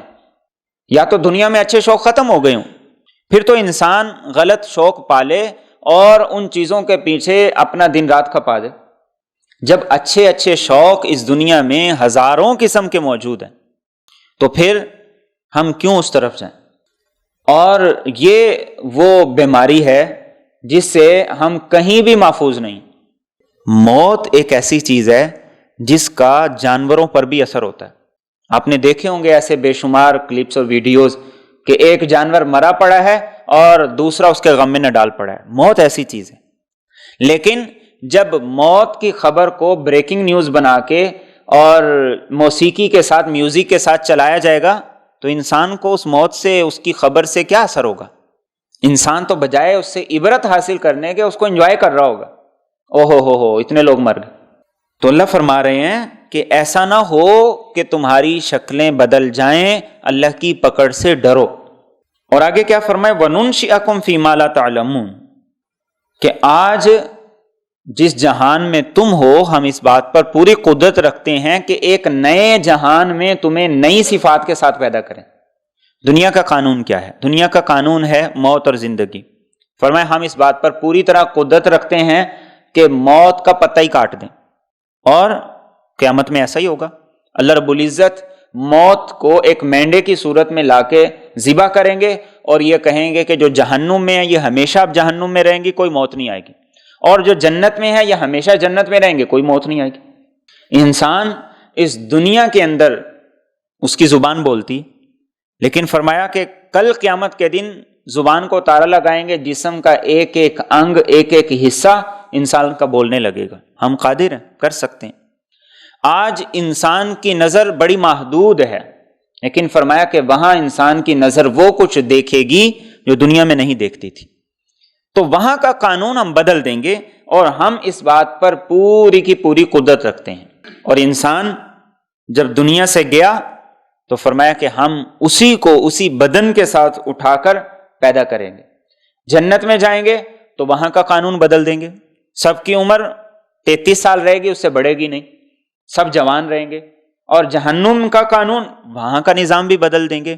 تو فرمایا کہ ہم عاجز نہیں ہیں، بے بس نہیں ہیں، جیسا چاہیں ہم کر سکتے ہیں، اور اس قانون کو ہم جب چاہیں گے آخرت میں اپلائی کر دیں. اور آگے کیا فرمایا؟ وَلَقَدْ عَلِمْتُمُ النَّشْأَةَ الْأُولَىٰ، اور البتہ تحقیق تم نے پہلی پیدائش تو جان ہی لی. فَلَوْلَا تَذَكَّرُونَ، تو پھر سوچتے کیوں نہیں ہو؟ اتنا بڑا نظام اللہ کا، فرمائے سوچتے ہی نہیں، غور ہی نہیں کرتے. آخر اس معاملے میں بھی تو کچھ غور کرو. اور آپ قرآن کریم کا یہ معجزہ دیکھیے کہ اتنی بڑی بات اور اتنی سادہ دلیل سے انسان کو سمجھا دی، جس کو ایک جاہل گوار بھی سمجھ لے، پڑھا لکھا بھی سمجھ لے. یہ صرف اسلام کی خوبی ہے، یہ ہماری کتاب کی خوبی ہے. آج 7ویں کلاس کے بچے ہیں، ان کو 8ویں کلاس کے بچوں کی کتاب نہیں سمجھ آتی. اور 8ویں بھی چھوڑ دیں، جس نے ایک فیلڈ کے اندر ماسٹر کیا ہوا ہے اس کو دوسری فیلڈ والے کے ماسٹر کے بارے میں پتہ ہی نہیں، الف بے کا پتہ نہیں ہے. بلکہ ایک ہی میڈیکل کو لے لیں، جس نے میڈیکل میں مختلف مضامین کے اندر جس نے کوئی کیا ہوا ہے، تو دوسرے کو بسا اوقات اس کے بارے میں پتہ ہی نہیں ہوتا، علم ہی نہیں ہوتا. تو فرمایا یہ تمہارے رب ہے جو تمہیں اتنی سادہ سی دلیل سے بتا رہا ہے، اب بھی نہ سمجھو تو کب سمجھو گے؟ اگلی دلیل اس سے بھی خوبصورت ہے. فرمایا افرأیتم ما تحرثون، کیا بھلا تم نے دیکھا جو بیج تم بوتے ہو، اانتم تزرعون، کیا تم اسے اگاتے ہو، ام نحن الزارعون، یا ہم اسے اگانے والے ہیں. اب بیج مردہ ہے، زمین بھی مردہ ہے. اس سے انسان کی دوبارہ زندگی کو اللہ ثابت کر رہے ہیں. انسان مر گیا نا، قبر میں ڈال دیا، یہ جہاں بھی چلا گیا مردہ ہے. تو فرمایا ایک مردہ بیج کو جب تم زمین میں ڈال دیتے ہو، اس کے بعد زمین کو پھاڑ کے اس کی کومپل باہر آتی ہے، اس کو کون زندہ کرتا ہے؟ کون اس کو زندگی دیتا ہے؟ زمین کو پھاڑ کر وہ کومپل باہر نکل آتی ہے. مردہ بیج تھا۔ اور یہ تماشا تم روز دیکھتے ہو، اپنے گھروں میں دیکھتے ہو، اپنے ارد گرد دیکھتے ہو، فصلوں کی فصلیں، کھیتوں کے کھیت، باغوں کے باغ انسان دیکھتا ہے، اور اسے پھر یہ یقین نہیں ہے کہ میں اپنے رب کے سامنے پیش کیا جاؤں گا، میری آگے ایک اور زندگی بھی ہے، میں نے اس کی بھی تیاری کرنی ہے، اس کے بارے میں بھی کچھ سوچنا ہے۔ اور پھر ہر بیج میں اللہ نے صلاحیتیں رکھی ہیں۔ ایک بیج کے اندر کسی کو نظر آتا ہے کہ اس میں اتنا بڑا پھل اور اتنا بڑا درخت چھپا ہوا ہے، اتنا زیادہ پھل چھپا ہوا ہے، اور کئی درخت تو جن کی عمریں بھی ہزاروں سال، پھر کئی درخت ایسے جو ایک مرتبہ پھل دیتے ہیں، کئی ہر موسم میں پھل دیتے ہیں، کئی جلدی بڑے ہو جاتے ہیں، جلدی پھل دینا شروع کرتے ہیں، کوئی لیٹ۔ فرمایا کون کر رہا ہے اس مردہ زمین سے اس مردہ بیج کو زندگی دے کر کون پروان چڑھا رہا ہے، تم یا ہم؟ تو فرمایا کہ ایسے ہی ہم تمہیں دوبارہ زندہ کر لیں گے، کہیں نہیں بھاگ کے جا سکتے۔ اور یہ اس بات کی دلیل ہے کہ وہ ایک ہی ہے، اگر دو بھی ہوتے تو اللہ فرماتے ہیں یہاں جھگڑا ہی چلتا رہتا، ایک کہتا سورج مشرق سے نکالو، ایک کہتا مغرب سے، ایک کہتا 7 بجے، ایک کہتا 8 بجے۔ ہمارے ملک میں کوئی بھی فرم لے لے، کوئی بھی کمپنی لے لیں، جس میں 2 CEO نہیں ہو سکتے، ہوں گے تو لڑائی ہوگی، آدھے ملازم ایک کے ساتھ، آدھے ایک کے ساتھ۔ ہمارے ملک کا بھی یہی حال ہے، آدھی بیوروکریسی ایک کے ساتھ ہے، آدھی ایک کے ساتھ ہے، آدھی فوج ایک کے ساتھ ہے، آدھی فوج ایک کے ساتھ ہے۔ اللہ فرماتے ہیں کہ دیکھو تو صحیح، اس کائنات کا نظام ہزاروں سال سے چلا رہا ہے، ایک ہی طریقے سے چلا رہا ہے، کون کر رہا ہے، تم یا ہم؟ تو کہا کہ میں اکیلا کر رہا ہوں، اور یہ اس بات کی دلیل ہے کہ دوبارہ بھی زندہ کیا جائے گا۔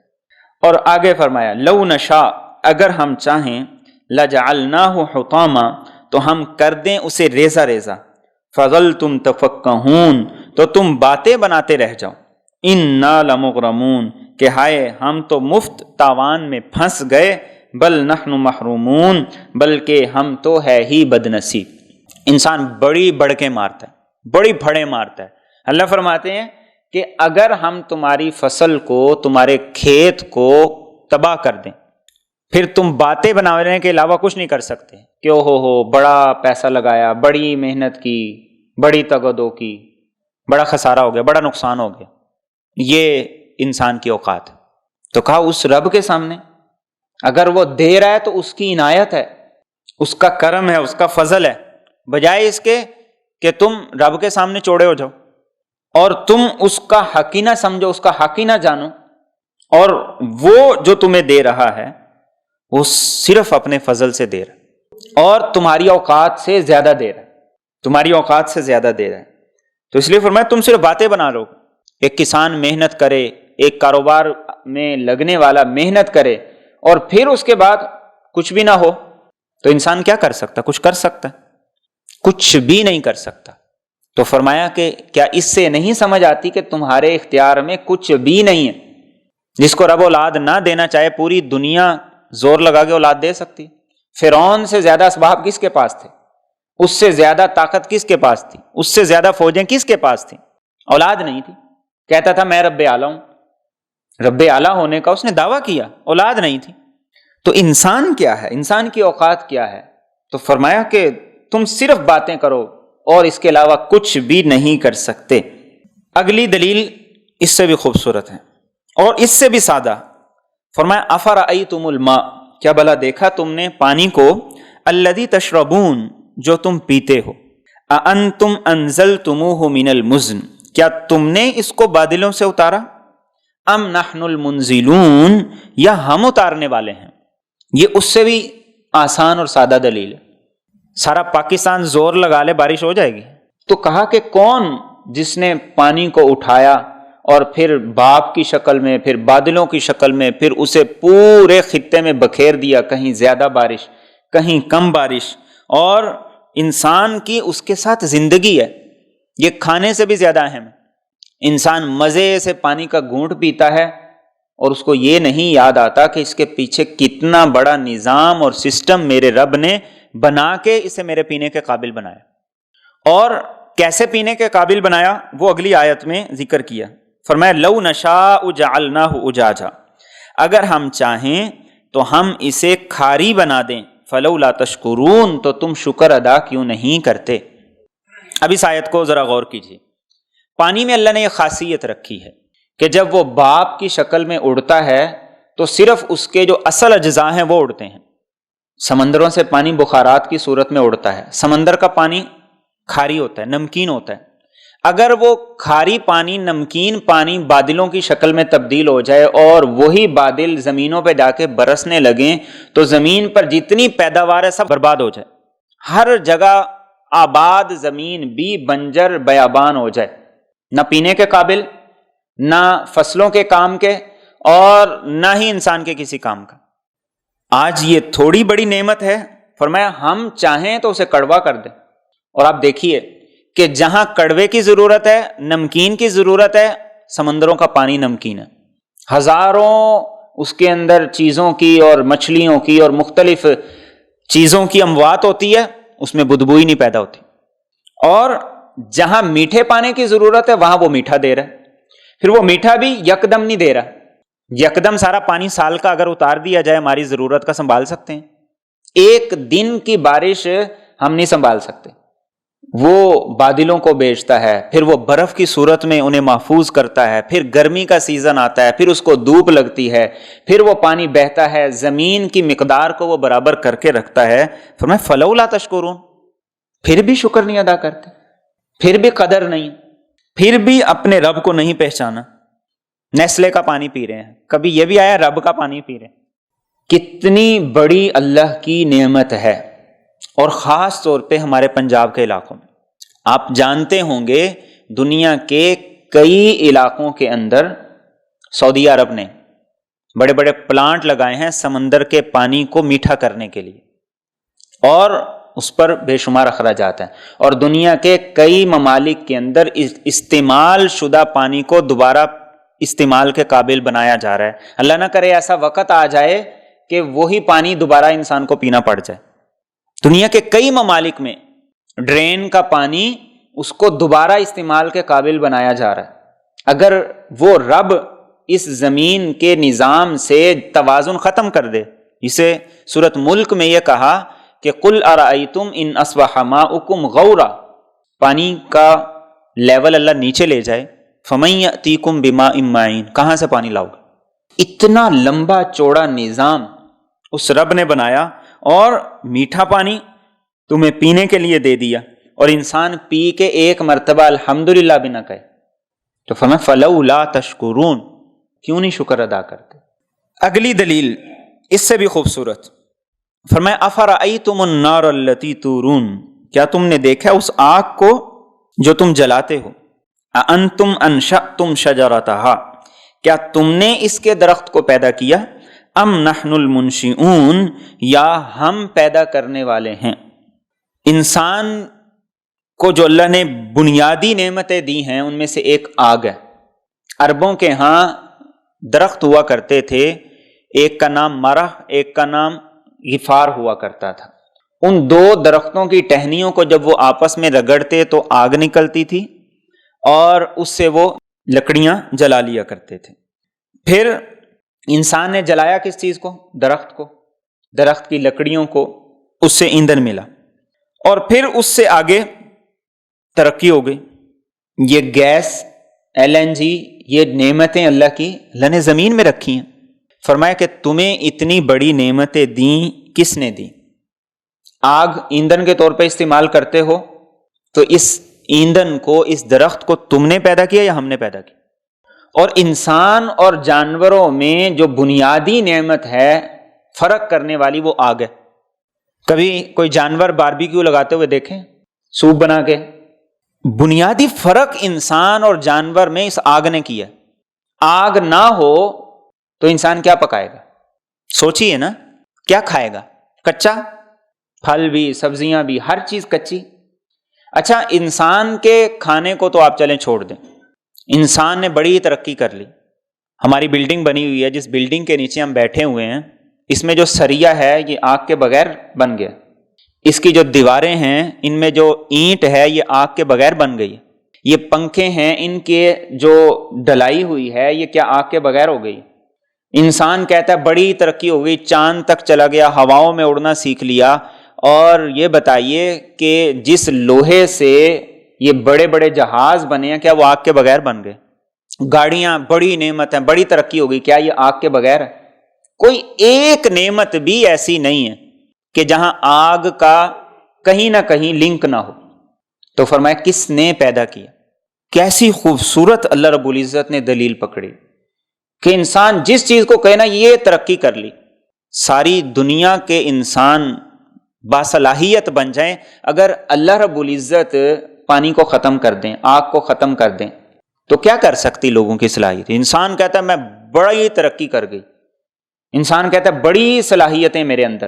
یہ صلاحیتیں تب ہیں کہ جب اس رب نے ایک طرف صلاحیتیں دیں اور دوسری طرف ان صلاحیتوں کو استعمال کرنے کے لیے اسباب بھی دے دیے۔ ایک اچھا شیف آپ اسے مسالے پورے نہ دیں اور اس کو کوئی بہترین کر کے کڑھائی بنا دو، بنا سکتا ہے؟ کوئی بھی کام ہے جب تک اس کی مطلوبہ چیزیں پوری نہیں ہوں گی وہ کام نہیں ہو سکتا۔ تو فرمایا تمہارے رب نے یہ پیدا کیا، تم نے کیا؟ فرمایا یا ہم نے کیا؟ بتاؤ کس نے کیا؟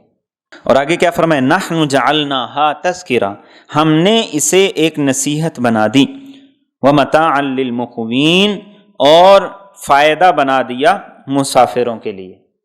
یہ نصیحت ہے انسان کے لیے، اتنی بڑی بڑی قدرت کی دلیلیں ہیں، اگر انسان اس سے بھی اپنے رب کو نہ پہچان سکے تو پھر اس سے سادہ دلیل کوئی نہیں ہو سکتی۔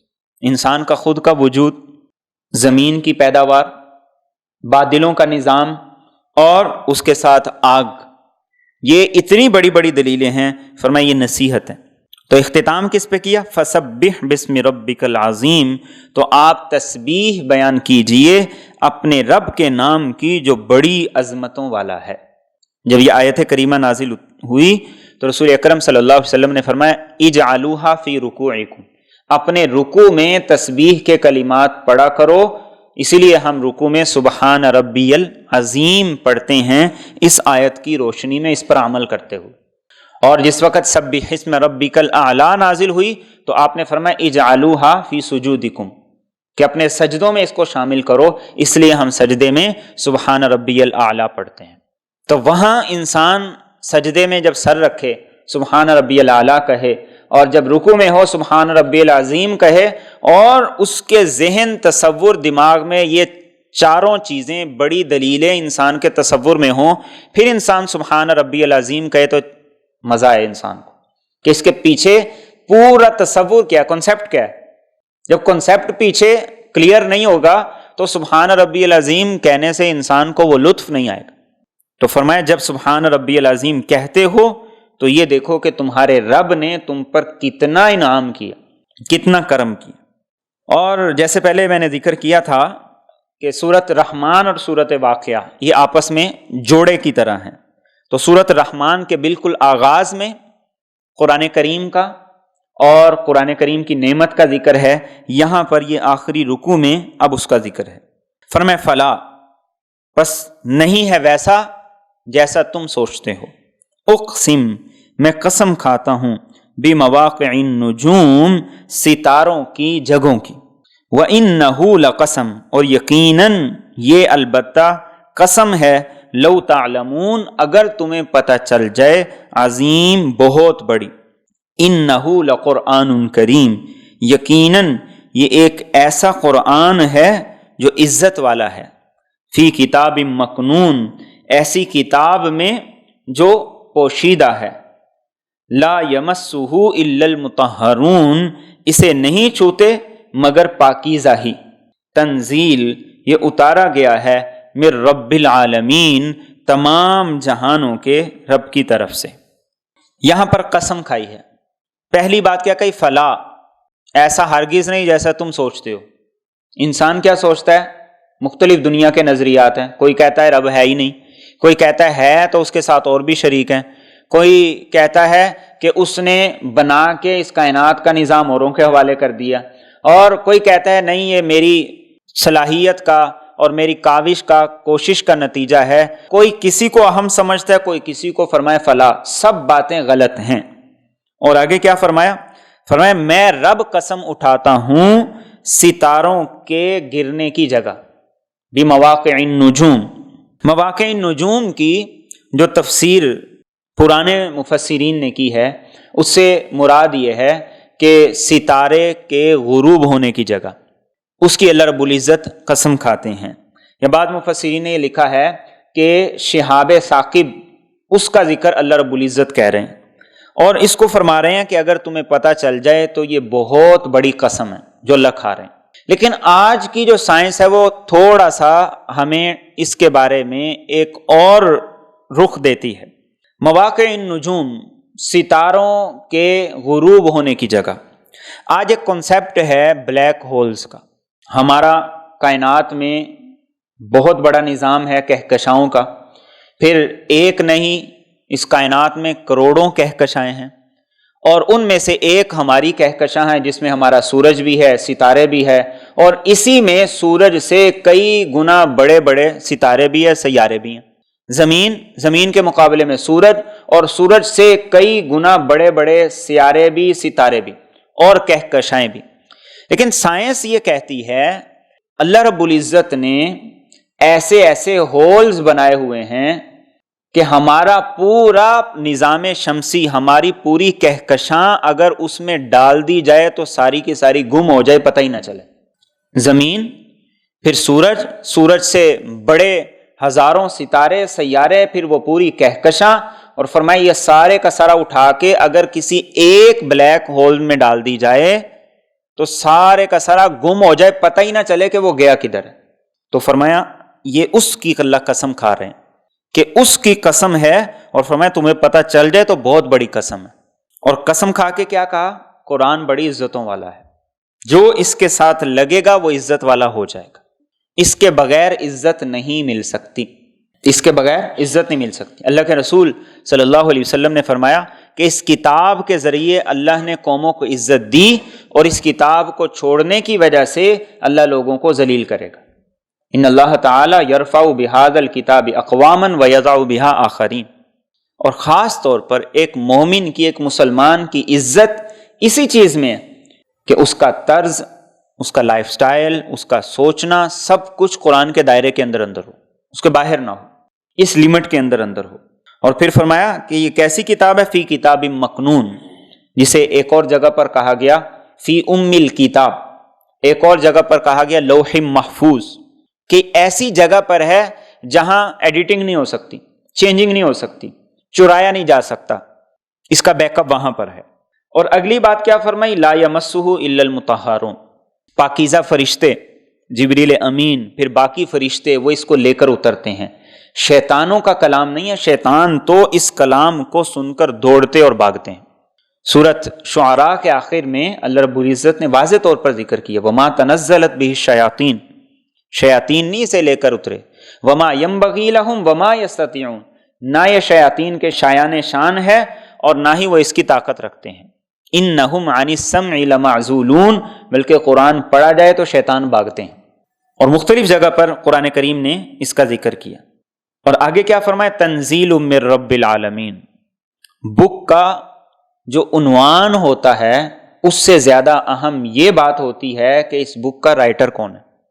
ہم کتابیں خریدتے ہیں تو کتابوں کے رائٹر کا پوچھا جاتا ہے کہ رائٹر کون ہے کتاب کا، تو فرمایا تنزیل من رب العالمین، اس کے رائٹر آپ صلی اللہ علیہ وسلم نہیں ہیں۔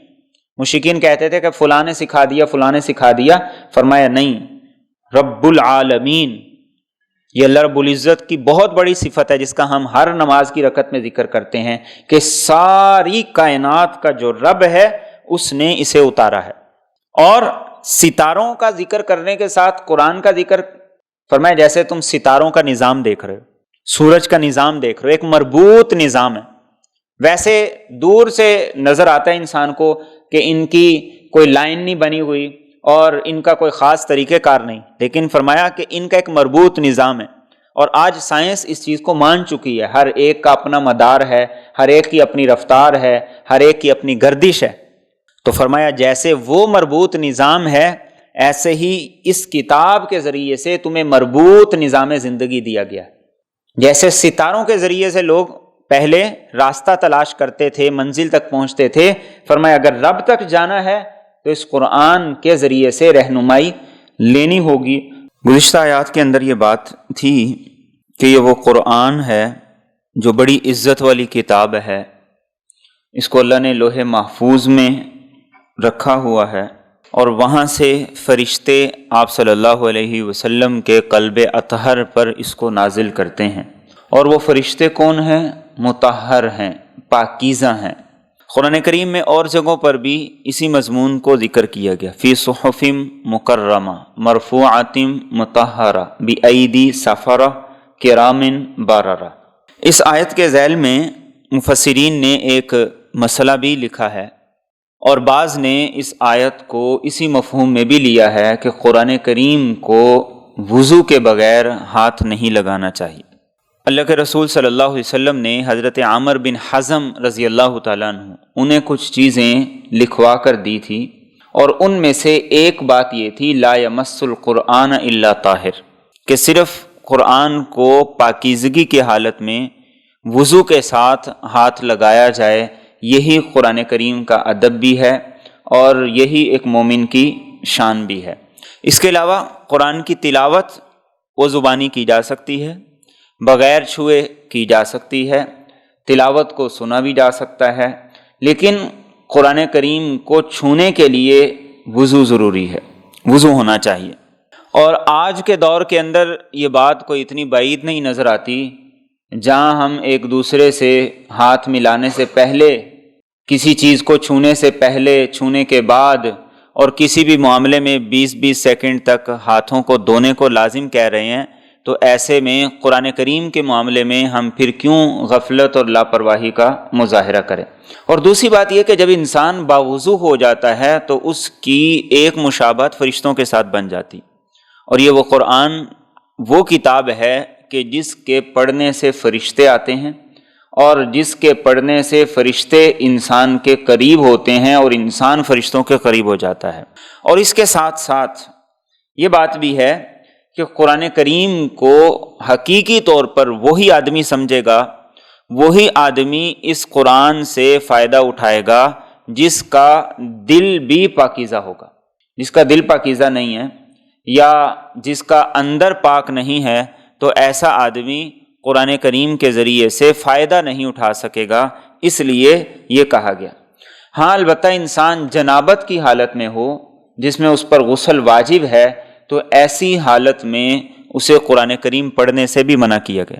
رسول اکرم صلی اللہ علیہ وسلم نے حدیث طیبہ میں یہ بات بیان بھی کی ہے، اور حضرت علی رضی اللہ تعالیٰ عنہ یہ بات نقل کرتے ہیں کہ آپ صلی اللہ علیہ وسلم ہر حالت میں قرآن کی تلاوت کرتے تھے، اللہ کا ذکر کرتے تھے سوائے جنابت کے، یعنی جب غسل کی کیفیت ہوتی تو آپ صلی اللہ علیہ وسلم اس حالت میں قرآن کی تلاوت نہیں کیا کرتے تھے۔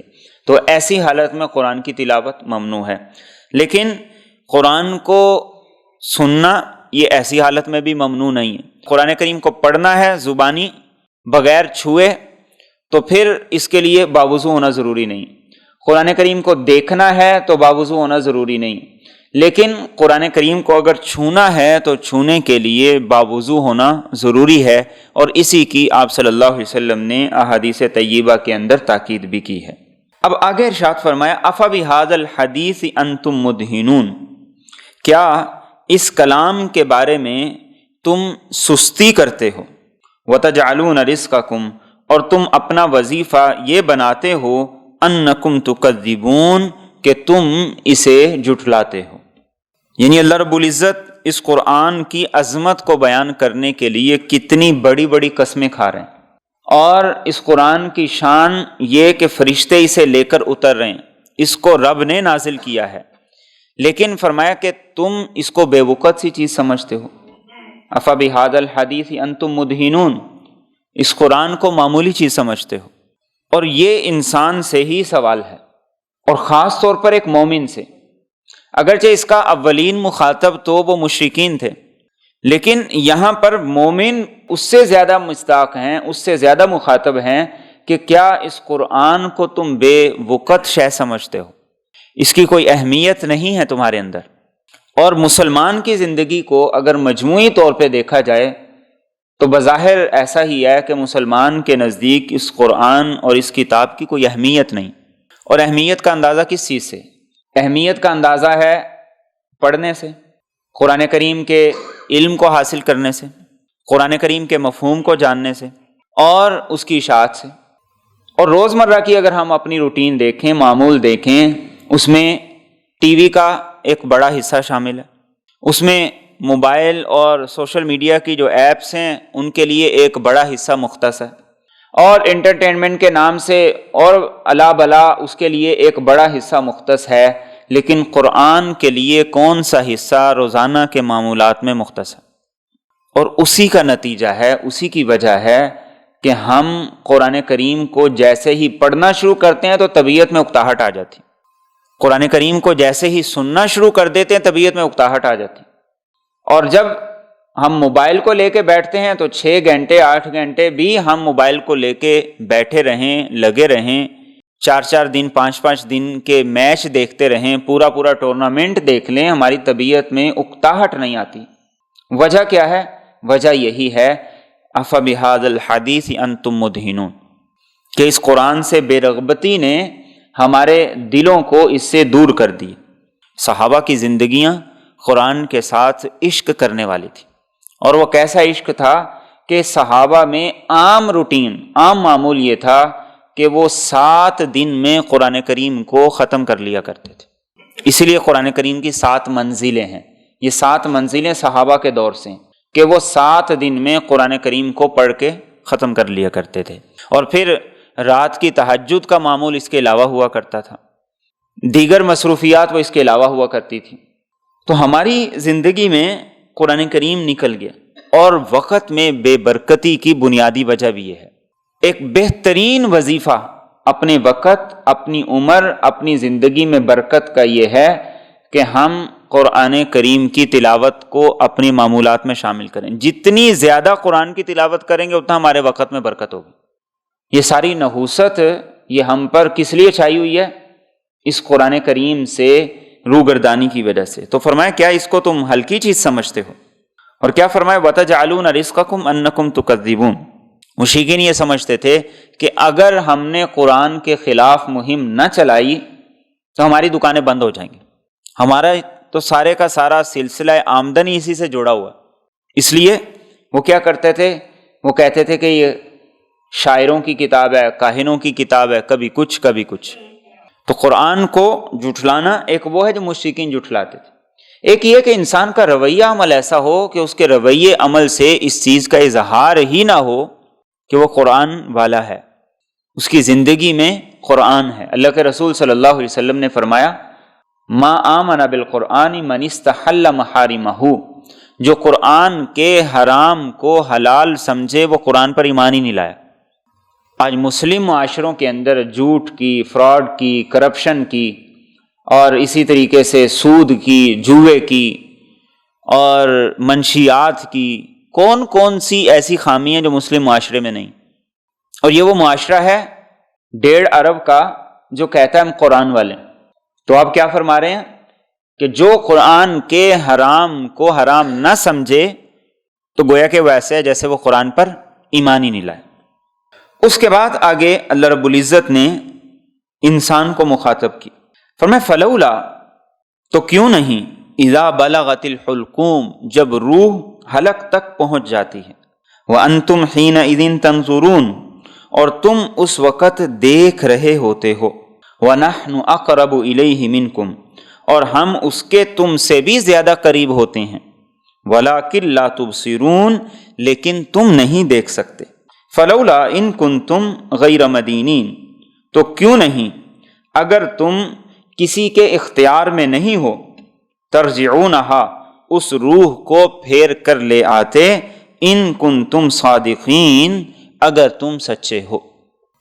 یہ اب انسان سے سوال ہے جو یہ سمجھتا ہے کہ میرے پاس جو اختیارات ہیں وہ بڑے وسیع ہیں، میں بہت کچھ کر سکتا ہوں اور میں کسی کو جواب دے نہیں ہوں۔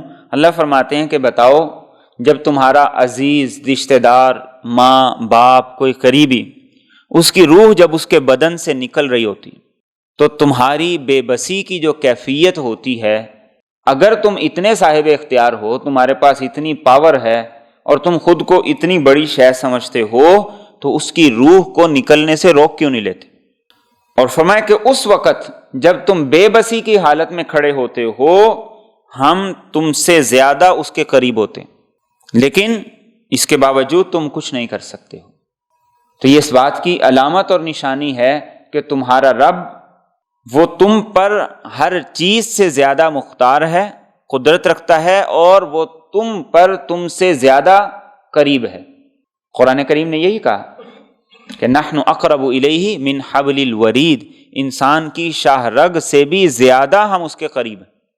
تو یہ بات قرآن کریم یہاں ذکر کر رہا ہے، اور یقیناً یہ ایک بے بسی کی کیفیت ہوتی ہے کہ جب ڈاکٹرز بھی جواب دے دیتے ہیں اور انسان بے بس ہو جاتا ہے، اس کے اسباب، وسائل، پیسہ، یہ ساری چیزیں یہ کچھ کرتی نظر نہیں آتی، تو فرمایا کہ اس وقت بھی تم کچھ نہیں کر پاتے جبکہ سارے وسائل تمہارے پاس ہوتے ہیں۔ تو اس کا مطلب یہ کہ کوئی اور ذات ہے جو اس نظام کو چلا رہی ہے اور جس کے ہاتھ میں سارے اختیارات ہیں۔ اب اس کے بعد اگلا مرحلہ ذکر کیا، فرمایا فَأَمَّا إِن كَانَ مِنَ الْمُقَرَّبِينَ، تو اگر وہ شخص مقرب لوگوں میں سے ہو، فَرَوْحٌ، تو راحت ہے، وَرَيْحَانٌ، اور رزق ہے، وَجَنَّةُ نَعِيم، اور نعمتوں والی جنت ہے، وَأَمَّا إِن كَانَ مِنْ أَصْحَابِ الْيَمِينَ، اور اگر وہ دائیں ہاتھ والوں میں سے ہو، فَسَلَامٌ لَكَ، تو تجھ پر سلام ہے، من اصحاب الیمین، کہ تو دائیں ہاتھ والوں میں سے ہے۔ اس صورت مبارکہ میں 3 طبقات کا ذکر تھا، ایک وہ جو پہلی کیٹیگری کے مقربین ہیں، دوسرے وہ جو اصحاب الیمین جن کو نامہ اعمال دائیں ہاتھ میں ملے گا، فرمایا کہ ان کی موت بڑی خوبصورت ہوگی، بڑی حسین ہوگی، بڑی اچھی ہوگی۔ اور آپ صلی اللہ علیہ وسلم نے ارشاد فرمایا کہ جس وقت ایسے آدمی کی موت کا وقت آتا ہے تو ملک الموت 19 فرشتوں کے ساتھ آتے ہیں، ان کے پاس جنت کی خوشبو کے ساتھ لپٹا ہوا ایک کفن ہوتا ہے، اور ان کے ساتھ جو فرشتے ہوتے ہیں ان کے ہاتھ کے اندر گلدستے ہوتے ہیں، اور وہ آ کر اس روح سے کہتے ہیں ایتھا النفس المطمئنہ اخرجی الی رضوان من اللہ، کہ اے نفس مطمئنہ اللہ کی رضا کی طرف نکل، اپنے رب سے ملاقات کی طرف جا، اور اس کو اس کی جنت دکھا دی جاتی، تو اس کی روح اس کے جسم سے نکلنے کے لیے بے تاب ہو جاتی، اور وہ کیا کہتا ہے؟ وہ کہتا ہے کہ مجھے بس جلدی اب اس دنیا سے لے جاؤ۔ اور فرمایا کہ جب کوئی آدمی بدکار ہو، گناہگار ہو، تو وہ بدترین صورت کے ساتھ اس کے ساتھ پیش آتے ہیں، بدترین صورت کے ساتھ اس کے سامنے آتے ہیں، اور وہ آ کر اسے سختی سے مخاطب کرتے ہیں، وہ کہتے ہیں خبیث روح اس جسم سے نکل، جہنم کی طرف جا، اللہ کی ناراضگی کی طرف جا۔ اور فرمایا جب وہ روح یہ سنتی ہے تو وہ نکلنے کے بجائے سارے جسم کے اندر گھس جاتی، پھر وہ فرشتے مار مار کر اس کی روح کو اندر سے نکالتے ہیں۔ قرآن کریم نے بھی اس کا ذکر کیا، فَكَيْفَ إِذَا تَوَفَّتْهُمُ الْمَلَائِكَةُ يَضْرِبُونَ وُجُوهَهُمْ وَأَدْبَارَهُمْ، فرمایا کہ وہ کیفیت کیسی ہوگی جب فرشتے ان کے چہروں اور ان کی پشتوں پر مار مار کے ان کی روح کو نکال رہے ہوتے، اور پھر وہ کہتی ہے کہ نہیں مجھے نہ لے کے جاؤ، میں نے نہیں جانا۔ تو اللہ کے رسول صلی اللہ علیہ وسلم نے اسی لیے فرمایا کہ جب کوئی آدمی دنیا سے چلا جائے تو اس کی تدفین میں جلدی کیا کرو۔ اور آپ نے فرمایا کہ جب لوگ اسے لے کر جا رہے ہوتے ہیں قبرستان کی طرف، اگر تو وہ نیک ہو فَإِن كَانَتْ صَالِحَةً، تو وہ کہتے ہیں قدمونی قدمونی، جلدی مجھے لے کے جاؤ، اس لیے کہ اس نے وہ اپنا آخرت کا ٹھکانہ دیکھ لیا ہوتا، اس کو کوئی ڈر نہیں ہوتا کہ قبر کے اندر کیا کیفیت ہوگی، کیسے گزرے گا۔ اور فرمایا کہ وَإِن كَانَتْ غَيْرَ صَالِحَةً، اگر وہ نیک نہ ہو تو وہ کہتا ہے کہ مجھے تم کہاں لے کے جا رہے ہو، وہ شور کرتا ہے، واویلا کرتا ہے، اور آپ نے فرمایا کہ انسانوں اور جنوں کے علاوہ باقی مخلوقات اس کو سن رہی ہوتی۔ تو یہ موت کا منظر، میرے اور آپ کی موت اس کیفیت کے ساتھ آئے کہ انسان دنیا سے جاتے ہوئے خوش ہو۔ انسان جب دنیا میں آتا ہے تو انسان رو رہا ہوتا ہے اور باقی سارے رشتہ دار خوش ہوتے ہیں۔ کسی عربی شاعر نے کہا ہے تو اپنی زندگی ایسی بنا کہ تو دنیا سے جائے تو ہنستا ہوا جائے، تیرے پیچھے باقی رونے والے ہوں، ایسا انسان کا عمل ہو۔ تو اس وقت فرشتے خوشبو اور نعمتوں کی جنت کی خوشخبری سناتے ہیں اور آ کر اسے سلام کرتے ہیں۔ اور آگے فرمائے وَأَمَّا إِن كَانَ مِنَ الْمُكَذِّبِينَ الضَّالِّينَ، اور اگر وہ جھٹلانے والوں گمراہ لوگوں میں سے ہو، فَنُزُلٌ مِّنْ حَمِيمٍ، تو کھولتے ہوئے پانی سے اس کی ضیافت ہوگی، وَتَصْلِيَةُ جَحِيمٍ، اور جہنم میں داخل کر دیا جائے گا۔ إِنَّ هَذَا لَهُوَ حَقُّ الْيَقِينِ، یقیناً یہی حق الیقین ہے۔ فَسَبِّحْ بِاسْمِ رَبِّكَ الْعَظِيمِ، پس تو پاکی بیان کر اپنے رب کے نام کی جو بڑی عظمتوں والا ہے۔ یہ تیسری قسم کے لوگ تھے جو جھٹلا رہے تھے، جو انکار کر رہے تھے۔ فرمایا کہ ان کی موت آئی اور ان کے ساتھ سختی شروع ہو گئی۔ اس لیے اللہ کے رسول صلی اللہ علیہ وسلم نے فرمایا کہ القبر روضۃ من ریاض الجنہ او حفرۃ من حفر النار، فرمایا مٹی کا ڈیر نہیں، یا جنت کا باغ ہے یا جہنم کا گڑھا ہے۔ تو ایسے آدمی کو فرمایا کہ جہنم میں کھولتا ہوا پانی دیا جائے گا، جہنم میں داخل کر دیا جائے گا، اس کی قبر کو تنگ کر دیا جائے گا۔ اور کیا فرمایا ان ھذا لہو حق الیقین۔ علم کے 3 درجے ہوتے ہیں۔ ایک ہوتا ہے علم الیقین، کوئی معتبر آدمی کوئی بات کہہ رہا ہو تو وہ ہے علم الیقین۔ ایک ہے عین الیقین، کہ انسان نے خود اس چیز کو دیکھ لیا، اس کا مشاہدہ کر لیا۔ اور اس کے بعد اگلا درجہ ہے حق الیقین، کہ آدمی خود اس معاملے کے اندر انوالو ہو گیا۔ تو فرمایا کہ یہ علم کا تیسرا درجہ ہے، اس میں کسی قسم کے شک و شبہ کی گنجائش نہیں، کہ کسی بھی اعتبار سے کسی بھی پہلو سے اس میں کوئی شک و شبہ کی گنجائش ہو۔ اور آخر میں پھر فرمایا کہ اپنے رب کے نام کی پاکی بیان کرو جو بڑی عظمتوں والا ہے۔ اسی لیے اللہ کو پسندیدہ کلمات سبحان اللہ و بحمدہ سبحان اللہ العظیم، یہ پسندیدہ کلمات ہیں جو اللہ کو بڑے پسند ہیں۔